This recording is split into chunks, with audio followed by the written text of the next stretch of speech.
आज ड्रेनेज विभाग तरफ जो ओरासाई विजयनगर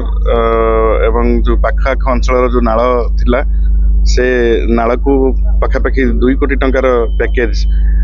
एटा थिला 2 कोटी टंकार ए नाल खनन कार्य हबो। लोक मानकर बहुत दिन डिमांड थिला ओरासाई एवं विजयनगर एवं पाख एनएसी रे जो वार्ड अच्छी पाखापाखि 35 किलोमीटर नाल एथिरे खोला जिवो एवं 10टी ब्रिज अच्छी फुट ब्रिज 10टी अच्छी एवं यार आनुमानिक मूल्य पाखापाखि 2 कोटी टंका हेबो एवं ये नाल खनन फल चाषी मानक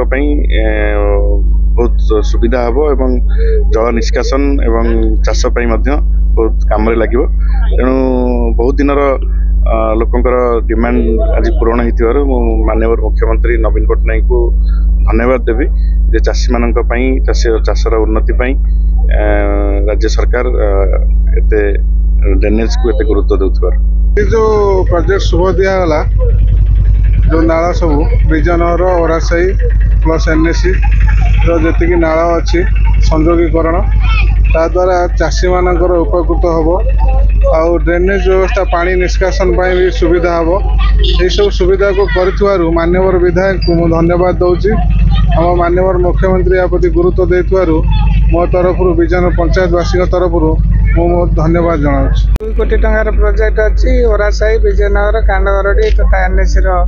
किसी अंश एमती प्राय हजार हजार एकर जमी जलसेचित हो पार। यह बहुत एक सुंदर प्रकल्प और चाषी मान बहुत उपकार लगे।